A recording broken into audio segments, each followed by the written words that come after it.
আল্লাহু আকবার আল্লাহ কয়জন আওয়াজ করে আল্লাহ কয়জন আজকে কিসের দিন ঈদ মানে কি ঈদ মানে কি কারো কোনো বেজার আছে নি কারো মনে কষ্ট আছে নি কারো মনে রাগ আছে নি আমার মনে রাগ আছে হিংসা আছে গোসা আছে কষ্ট আছে সব কিছু ভুলে গেলাম সব কিছু ভুলে গেলাম একবার লা ইলাহা ইল্লাল্লাহ মুহাম্মাদুর রাসূলুল্লাহ আমি ভুলে গেলাম সব কষ্ট ভুলো এবার আমি আল্লাহর প্রশংসা আমার নবীর মহব্বত নিয়া ও মুসলমান আমরা মুসলমান আমরা কেমন ধর্ম পেয়েছি আমরা এমন একটা ধর্ম পেয়েছি এই ধর্মের ভিতরে জাত দেন নাই ধনী গরিব নাই রে সামনের কাতারের ভিতরে ধনীরা বসতে পারবে গরিবরা বসতে পারবে রাজা বসতে পারবে বাদশা বসতে পারবে প্রজা বসতে পারবে কেউ যেতে পারবে না কারোর অধিকার নাই কারো বুঝে দেওয়ার মতো কারোর জন্য কেউ জায়গা রাখতে পারবে না কারোর জন্য কোনো স্থান নির্ধারণ করা নাই একমাত্র একজন ব্যক্তির জন্য স্থান নির্ধারণ সে হলো ইমাম সাহেব আর হলো মুয়াজ্জিন এই দুজন ছাড়া কারো জায়গা নির্ধারণ করা হারাম হারাম হারাম কেউ যদি কারোর জন্য জায়গা রেখে দেয় যে এই জায়গার ভিতরে মসজিদের সভাপতি সাহেব বসবে এই জায়গার ভিতরে সেক্রেটারি বসবে এই জায়গার ভিতরে ক্যাশিয়ার বসবে আর কেউ বসতে পারবে না তার যে স্পেশাল জায়গা কেউ বসবে না খালি রাখা হবে সে যদি সবার লাস্টে আসে বসবে এই জায়গাটা রাখা হারাম হারাম হারাম বলেন কি আওয়াজ করে বলেন কি আওয়াজ করে বলেন হারাম জায়গা রাখা কি এই জায়গার ভিতরে সবাই বসবে ধনী গরিব কোনো পার্থক্য নাই ফকির মিসকিন কোনো পার্থক্য নাই আল্লাহ যাদেরকে নিষেধ করে দিয়েছে মসজিদে আসার জন্য তাদের নিষেধ কে আসতে পারবে না এক নম্বর হলো পাগল দুই নম্বর হলো মাতাল আল্লাহ পাগলকে বললেন মাতালকে বললেন তুমি মসজিদে যাও না কেন তুমি মসজিদের কতটা বুঝবা না মাতালকে বললেন তুমি যাও না কেন তুমি মাতাল মসজিদের কতটা তুমি বুঝবা না এই সারা যত মুসলমান রোগী হোক অসুস্থ হোক সুস্থ হোক গরিব হোক ধনী হোক কালা হোক সুন্দর হোক কালো হোক লম্বা হোক যা হোক না গেল সব আসল উন্মুক্ত আওয়াজ করে সুবহানাল্লাহ বাবা আমার বন্ধুরা আমার এই মসজিদে আমরা এসে পড়েছি আর আমাদের জন্য আল্লাহ তাআলা দুইটি দিয়েছে একটি হলো ঈদুল আযহা ঈদুল ফিতর আরেকটি হলো ঈদুল আযহা এই দুটি হলো আল্লাহ তাআলা এই জন্য দিয়েছে বান্দার ভিতরে কোন মালিনা থাকে বান্দার ভিতরে ঝগড়া থাকে ঝাঁকুল থাকে এই ধরনের সব বেদাত ভুলে এক কাতারে শামিল হয়ে যাবে আল্লাহ বন্ধুরা আমি যে কথাটা বলেছিলাম আল্লাহ তাআলা বললেন আমার কেউ নাই কেউ নাই কেউ নাই রাজনী কারা আল্লাহু আহাদ আমি আল্লাহ তোমরা যখন আমাকে ডাকবে বান্দা তোমরা যখন আমাকে ডাকো যখন বলো লা ইলাহা ইল্লাল্লাহ যখন আমাকে ডাকতে হয় আল্লাহর কুদরত অন্তরে জোশ মেরে যায় আমি আল্লাহ তাআলা তোমার জন্য রহমতের খানার ব্যবস্থা করে দেই আমি তোমার জন্য বরকতের বৃষ্টি দান করে দেই আমি তোমার জন্য বিপদকে মুক্ত করে দেই বান্দারে বান্দা তুমি কি চিন্তা করে দেখছো তোমার যে চক্ষুটা আল্লাহ দিয়েছে এই চক্ষুটা কত নরম কত নরম কত নরম এই চক্ষুটা একটা পর্দা দিয়েছি এই পর্দাটাও কত নরম আমি আল্লাহ যখন এই চক্ষুর ভিতরে কোনো মশা আছে কোনো বিষাক্ত প্রাণী প্রবেশ করে আমি আল্লাহ এই চক্ষুর হেফাজতের দায়িত্ব নিয়ে নিয়েছি যদি দায়িত্ব না নিত ভাই ছিল আমাদের বলেন আসছিল গরমকালে শীত ঠান্ডা লাগে শীতকালে ঠান্ডা লাগার কারণে শীতের পোশাক পরি হাত মোজা পরি পা মোজা পরি মাথা থেকে পা পর্যন্ত লম্বা পোশাক পরে রেখে রাখি যে মানুষ যত ভারী পোশাক পরুক না কেন বলেন তো শীতের মধ্যে চোখের জন্য কি পোশাক আছে যত পোশাকের পরিস্থিতি কি থাকে এটা খোলা নাকি এটা খোলা আল্লাহ বলে আমি তোর হেফাজত করব বান্দা তুমি না আমি হেফাজত করি এরপরে আল্লাহ বান্দারে ও বান্দা তোমার সুস্থ থাকার জন্য বেঁচে থাকার জন্য খাওয়ার জন্য আমি তোমাকে একটা না দুইটা না 32টা দাঁত দিয়েছি আল্লাহু আকবার এই দাঁতগুলো কত শক্ত রে বান্দা আমি এত বড় একটা মোটা তাজা গরু বানাইলাম এত বড় বড় উট গরু বানাইলাম দুর্গা গরু বানাইলাম মহিষ গরু বানাইলাম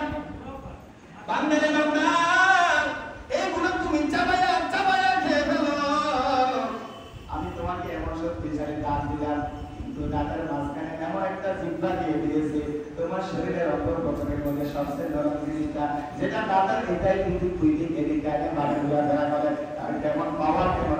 সে সবার তাদের 32 নিচে চলাফেরা করে কিন্তু রে বান্দা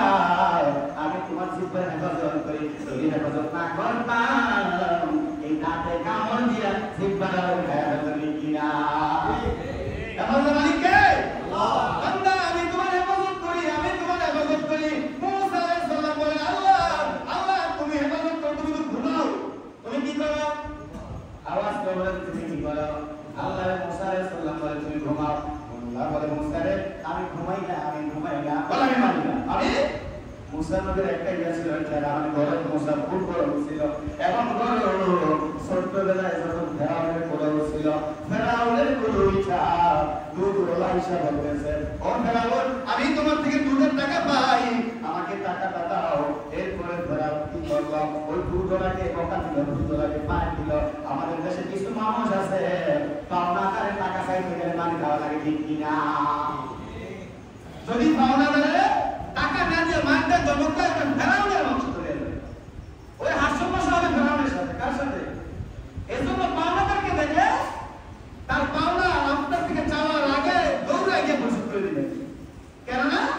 হাসরের ময়দানে আল্লাহ তাআলা বর্ণনা করেছে বান্দা তুই নামাজ একটু পড়ছো আরেকটু পড়ো না একটু সারছো আরেকটু পড়ছো বান্দা তুমি আমার হুকুম মেনেছো মানাই আমি আল্লাহ চাইলে তোমাকে মাফ করে দিতে পারি আর তুমি যদি আমার কোরআন আমার ইজ্জতের জন্য আমার আল্লাহর জন্য আমার হাবিবের জন্য শহীদ হয়ে থাকো আর যদি তুমি একজন দেনাদারের কাছে একটা টাকা ঋণ থাকো ওই পাওনাদার যতক্ষণ পর্যন্ত তোমাকে ক্ষমা না করবে অতক্ষণ পর্যন্ত আমি আল্লাহ তোমাকে জান্নাত দিতে পারবো না কথা কি বুঝতে পারছেন কয় টাকা একটা টাকা যদি পাওনা থাকে যদি সে তোমাকে ক্ষমা না করে আমি আল্লাহ তোমাকে ক্ষমা করতে পারবো না হাসরের ময়দানে পাওনাদার ভুলে যাবে না আপনি মনে করবেন রহিম আলী আমার থেকে এক কাপ চা টাকা পাইতো 5 টাকা আমার মনে আছে তার তো মনে নাই আমি তারে দিলাম না সেও আমার কাছে চাইলো না আমি তারে দিলাম না যদি ভুলে সুলে কোনদিন চাই কোনো মনে নাই বাবা ভুলে সুলে চাই কি করবো আরে মনে আছে কিন্তু চান্স পেলে দিতে হয় নাই এটা কি ওরে বাবা যদি তুমি আর করবে সে ভুলে যায় আপনার কাছে 1 টাকা 5 টাকা 2 টাকা পাইবো এখন ভুলে গেছে কিন্তু কবরে হাসরের ময়দানে যখন জান্নাতে দৌড়ে যাবেন কে যেন আপনার পিছন দিয়ে ধরে রাখছে এই খারাপ এরে ভাই কেন খারাইতাম কি জন্য তারা করেছো ভাই রে ভাই আমি তোমার কাছে 1 কাপ চা টাকা পাইতাম 5 টাকা আমার টাকাটা দিয়ে দে আমার টাকা না দিয়ে জান্নাতে যেতে পারবি না রে তোটিয়া কবে পেয়েছি ওই দেখ অমুক তারিখে অমুক সময় এইভাবে দোকানে বসে এক কাপ চা খাইছো দেখ আল্লাহর ভিডিওর ভিতরে দেখা যায় আমার টাকাটা দিয়ে দে ভাই আমার কাছে তো টাকা নেই আমি তোর টাকাটা কোথা থেকে দিব আমি তো টাকা নিয়ে ঘরে আসি নাই বলবে তুমি টাকা দেওয়া লাগবে না টাকার বিনিময়ে নাকি এগুলো নিয়ে যাও উপায় থাকবে এজন্য মুসলিমদের গ্রাম বাবারা আমার আলোচনা মাঝে মাঝে টপিকগুলো মনে রাখবেন কেউ দিন থেকে না থাকে পাওনাদার যেন আমার থেকে পাওনা না থাকে আমি যেন তার ঋণগুলো পরিশোধ করতে পারি আল্লাহর কাছে বারবার দোয়া করবেন আল্লাহ আমি যেন 1 টাকা ঋণ থাকা অবস্থায় তুমি কবরে ডাক না দাও ঋণগুলো পরিশোধ করে তারপরে তোমার কবরে আনিও আওয়াজ করে বলে সুবহানাল্লাহ এরপরে বলতে লাগলেন বান্দারে আমার বান্দা ও আমার বান্দা আমার আল্লাহ মুসা বলেন তুমি ঘুমাও আর আল্লাহ বলে না আমি ঘুমাই না মুসা বলে আমি মানি না আল্লাহ বলে বিসমিল্লাহির রহমানির রহিম কিছু মানুষ আল্লাহু আকবার কয় না ধরে বলেন আল্লাহু আকবার আল্লাহু আকবার বললে আপনার মনটা খুশি হয়ে যাবে কি হয়ে যাবে আজকে যে মা ও মুসলিমে গ্রাম বাবা আমার আমি আপনাদের সবচেয়ে নগণ্য একজন ছোট আলেম এই তো 6 নং ওয়ার্ডের ভিতরে যতগুলো আলেম আছে যতগুলো মসজিদের ইমাম সাহেব আছে সব ইমাম সাহেবদের চাইতে আমি সবচেয়ে ছোট আমি সবচেয়ে মূর্খ আমি সবচেয়ে কম জ্ঞানী আমার সবচেয়ে কণ্ঠ খারাপ কিন্তু তারপর আমি একটু চেষ্টা করি ও আমার মুসলিম বাবারা আজকে ঈদের দিন মনটা এমন আনন্দিত হয়ে যাবে মসজিদ থেকে বের হওয়ার পরে আমার আপনার মনে হবে আল্লাহ তাআলা আমার আপনার জীবনের গুনাহ মাফ করে দিয়েছে ইনশাআল্লাহ আমরা কি গুনাহ নিয়ে যাব নাকি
বললেন ঘুরে যাও মুসার একটু স্পর্শ করো একটু মুসার চোখে ঘুমায় যাও এবার যখন ঘুমটা যায় মুসার চোখে ঘুমায় গেল মুসা ঘুমায় গেল গ্লাসটা পড়ে গেল আল্লাহ জানেন বলে মুসা ওঠাও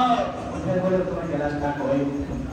আমি একটু ঘুমায় গেছিলাম গ্লাসটা পড়ে গেছে আমার আল্লাহ ডাক দিয়ে বলে মুসা রে যদি তুই ঘুমানোর কারণে একটা সামান্য গ্লাস তোর হাতের মধ্যে রাখতে না পারো আমি আল্লাহ যদি ঘুমাই আমার বান্দা আমাকে আল্লাহ বলে ডাকবে আমার বান্দা আমাকে সুবহানাল্লাহ বলে ডাকবে আমার বান্দা আমাকে রাজ্জাক বলে ডাকবে আমার বান্দা আমাকে জব্বার বলে ডাকবে আমার বান্দা আমাকে কারীম বলে ডাকবে আমার বান্দা আমাকে রহিম বলে ডাকবে আমার বান্দা আমাকে রহমান বলে ডাকবে মুসা বলবে আমার বান্দা সকালে ডাকে দুপুরে ডাকে বিকালে ডাকে রাতে ডাকে 24 ঘন্টা ডাকে মুসা বল আমার বান্দার কেমনে ডাকে সারা দিব আমার বান্দা বিপদে পড়ে গেছে আমাকে স্মরণ করে দিয়েছে আমি আল্লাহ কেমনে বলে যাব আমি আল্লাহ কেমনে ডাক না দিব উত্তর না দিব এজন্য আমি তো কোরআনে বলে দিয়েছি ফাজকুরুনি ইয়াজকুরুকুম ওয়াশকুরুনি লা তাকফুরুন ও মুসা রে মুসা আমার বান্দা একবার ডাকে মুসা আমি 99 বার ডাকে সারা দেই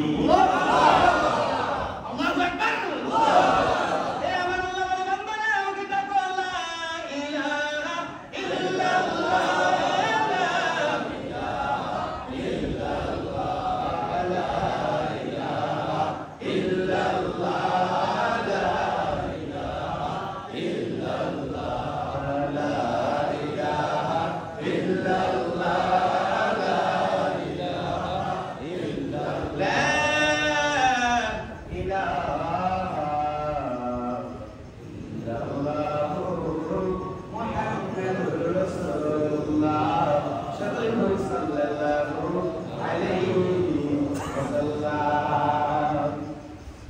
আমাদের যে সময় বেঁধে দেওয়া হয়েছিল 7টা বাজে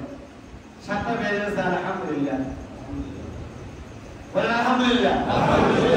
আমাদের নামাজ এখন শুরু করবো না 10 মিনিট সময় দেব আপনাদের অনুমতি ক্রমে আগানো হবে আর না তো শুরু হবে 10 মিনিট চলবে জি আলহামদুলিল্লাহ 10 মিনিট চলবে ইনশাআল্লাহ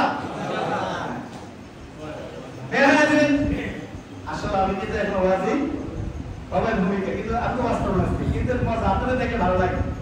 আপনাকে কি লাগে আচ্ছা আপনি একটু ভালো লাগতেছে একটু ভালো লাগে আল্লাহু আকবার জানি না বাবা নবী আপনার মনকে কি ফরক দিতে পারে জানি না আপনাকে আমি কতদূর ভালো লাগে দিতে পারি কতদূর আপনাকে আনন্দ দিতে পারি আমি জানি না তবে আমি যে কথাটা বলতে বলবো এই কথাটা হলো আল্লাহর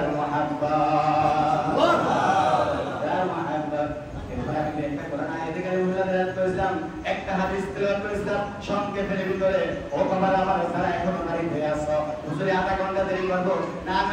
আজকে কুরবানি আধা ঘন্টা দেরি করতাম না ঠিক কি না তোমরা বুঝতে খাইবে না খাই মসজিদে আইছে সব মুসলিমগুলো না খায় এসে বসে রয়েছে আর আপনি বাড়িতে বসে খাইবেন না মানিটা ঠিক কি না মানে আপনিও তাড়াতাড়ি পড়ে 7:10 জামা শুরু হয়ে যাবে ইনশাআল্লাহ আল্লাহ ও বন্ধুরে আমার ভাইরা আমার আল্লাহ পাক কোরআনে বললেন কুরবানির শব্দের মধ্যে কল্যাণ রয়েছে আমরা যে পশুটা জবাই করব এর মধ্যে কল্যাণ রয়েছে কে বললেন আল্লাহ সূরার নাম হলো সূরাতুল হজ সূরার নাম কি মুখস্থ করে বলেন সূরার নাম কি সূরাতুল হজ আয়াত নাম্বার 32 নাম্বার আয়াত নাম্বার 33 নম্বর আয়াত আল্লাহ বললেন এটাই হলো আল্লাহর বিধান আমি আবার আয়াতটা তেলাওয়াত করি বিসমিল্লাহির রহমানির রহিম যালিকা ওয়া মান ইউআযযিম শাআইরাল্লাহি ফাইন্নাহা মিন তাকওয়াল কুলুব লাকুম ফীহা মানাফিউ লা আজালিন মুসাম্মান সুম্মা মুহিল্লুহা ইলাল বাইতিল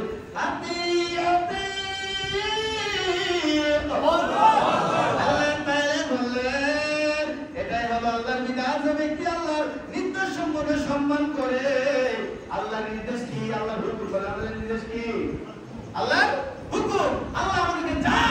হুকুম করেছেন সেটাই আল্লাহর নির্দেশ সুবহানাল্লাহ এটা কি আমাদের মানা লাগবে নাকি মানবো না মানবো কি মানবো না মানলে জান্নাত না মানলে আবু বকর না মানলে আবু জাহেল মানলে আবু বকর না মানলে জান্নাত না মানলে আল্লাহ বললেন এই নির্দেশ সম্মান করে নিঃশব্দ কাম করে তাকওয়া থেকে কি সুন্দর আল্লাহ বলছে বাইনা তাকওয়াল কুলুব তোমার কলবা তাকওয়া মায়ের থাকে বাবা কুরবানি দিবা ত্যাগ করবা আর যদি কুস্ত চিন্তা করো আর যদি লাভের চিন্তা করো না না না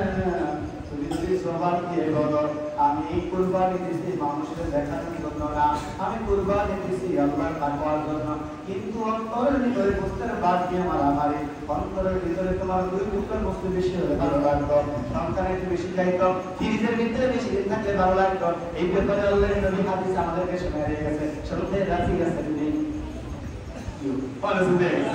শুনতে রাজি আছেন নি কি কথা বললেন আল্লাহর হাবিব কি বলতেছি এসব ছোট মানে 4 পাওয়ালা কয় পাওয়ালা ছোট সম্পদ জন্তুকে নির্দিষ্ট সময় পর্যন্ত তোমাদের জন্য কল্যাণ রয়েছে তারপরে বলে কুরবানি একটা আর বাসিত করেন নি সুবহানাল্লাহ এই পশুটা কুরবানি করো এই পশুটা কুরবানি করো এই পশুটা হাসরের ময়দানে তোমার সুপারিশকারী হয়ে যাবে এরপর বললেন আল্লাহর নবী বলেন এজন্য আমরা যেই কুরবানিটা করব তাকওয়ার সাথে করব যাতে করে আমার কুরবানিটা একমাত্র কার নামে হয় আল্লাহ কার জন্য হবে একমাত্র আল্লাহর জন্য বিসমিল্লাহি আল্লাহু আকবার আওয়াজ দেন বিসমিল্লাহি একমাত্র আল্লাহর জন্য হবে কলব মন জবান সব কি কলব মন জবান সব কি সাল্লাল্লাহু আলাইহি সাল্লাম ইশারা হাদিস বর্ণনা করেন মা আয়েশা রাদিয়াল্লাহু তাআলা আনহা আয়েশা রাদিয়াল্লাহু তাআলা আনহা বর্ণনা করেন দুনিয়ার মানুষ রে বাবা আমার ও আমার মুসলিম কেরাম বাবারা আপনাদেরকে যখন দেখি মনটা বড় ভালো লাগে যায় আমি কথা বলার মতো যোগ্যতা আমার নাই আমার ইলম নাই কালাম নাই আমার আল্লাহ তাআলা আমার জবান দিয়ে যে কথাগুলো বের করে দেয় আপনাদের সামনে কথাগুলো পেশ করে পরিবেশন করি ও বন্ধুরে বাবারা আমার মুসলিম কেরাম আমি জানি না আগামী ঈদ আপনার সামনে পড়াইতে পারবো কিনা আমি জানি না আগামী পর্যন্ত বাঁচবো কিনা আমি জানি না হায়াত আমাকে আল্লাহ পর্যন্ত দিয়েছে কিনা যদি আমার জীবনের শেষ ইচ্ছা হয়ে যায় যদি আমার জীবনের শেষ জামাত হয়ে যায় আল্লাহর রাস্তায় আমার জন্য দোয়া করবেন আল্লাহ যেন এই ছিল আমাকে মাফ করে জান্নাতে পাঠিয়ে দেয় আমিন বন্ধুরা আমার আয়েশা হলেন আল্লাহর নবীর প্রিয় সাহাবী হযরতে নাম বলেন দেখি কি বলেন আবু বকর সিদ্দিক রাদিয়াল্লাহু তাআলা আনহু নবীর সবচেয়ে প্রিয় সাহাবী নাম কি আবু বকর সিদ্দিক রাদিয়াল্লাহু তাআলা আনহু নবীর সবচেয়ে প্রিয় সাহাবী নবীর বন্ধু আবু বকর কে মা আয়েশা জিজ্ঞাসা করে ইয়া রাসূলুল্লাহ ইয়া হাবিবাল্লাহ নবী গো নবী আপনার পরে দুনিয়ার জমিনে সবচেয়ে দামি কে আল্লাহর নবী বললেন আয়েশা আকাশে যত তারা তুমি দেখো আকাশে যত তারা আছে সারা পৃথিবীর যত মানুষ আছে সারা পৃথিবীর মানুষের এক বছরের নেক আমল আর আকাশে যত তারা আছে এতগুলো তারা যতগুলো আছে সব কিছুকে যদি একত্রিত করা হয় আমার উম্মতের এক রাত্র আমলের সমান হবে না আওয়াজ করবেন সুবহানাল্লাহ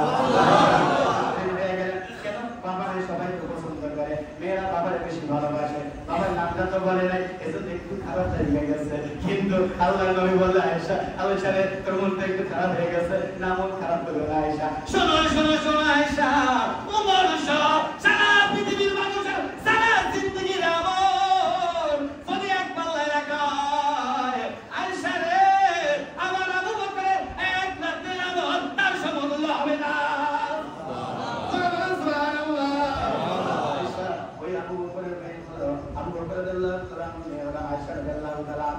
যখন 6 বছর বয়সে তার পুরো নিচে মোবারকটা জান্নাতের বালাখানা জান্নাতের শিশুকে দিয়া জিবরাইল আলাইহিস সালামকে আল্লাহ পাঠাইলেন আই জিবরাইল যাও আমার বন্ধুকে দেখাও আয়েশাকে একটু দেখায় আনো যদি আমার বন্ধু পছন্দ করে আমার বন্ধু যদি রাজি থাকে তুমি কাজী হইয়া আয়েশার সাথে আমার বন্ধুর বিয়েটা করায় দাও সুবহানাল্লাহ আয়েশার বয়স কত বছর 6 বছর তখন আমার নবীর বয়স 54 বছর কত বছর বন্ধুরা আমার বরাবর ওই আয়েশা রাদিয়াল্লাহু তাআলা হাদিসটা বর্ণনা করেন মদিনায় অবস্থান করে আমরা কুরবানির গোশতের মধ্যে লবণ মিশ্রিত করে রেখে দিতাম কুরবানি কি ছিল লবণ মিশ্রিত করে রেখে দিতাম তারপর নবী করিম সাল্লাল্লাহু আলাইহি ওয়াসাল্লামের সামনে পরিবেশন করতাম তিনি বলতেন তোমরা 3 দিনের বেশি খাবে না তবে এটা শরীর নয় বরং তার কিছু যেন তা থেকে অন্যদেরকে খাওয়ানো হয়। এই জন্য আমি কাল্লা মশালা দিয়ে দিছি, যদি আপনি 3 দিনের মধ্যে খায়া শেষ করতে পারেন 2 লক্ষ টাকার গরুটা একলাই খান কাউরে দেওয়া লাগবে। আর যদি কন্যা 3 দিনের বেশি খাবো তাহলে গরু বেড়ে দিয়ে খান। আল্লাহ আমাদের কবুল করুক, আওয়াজ করবেন আমিন। আসসালামু আলাইকুম ওয়া রাহমাতুল্লাহ।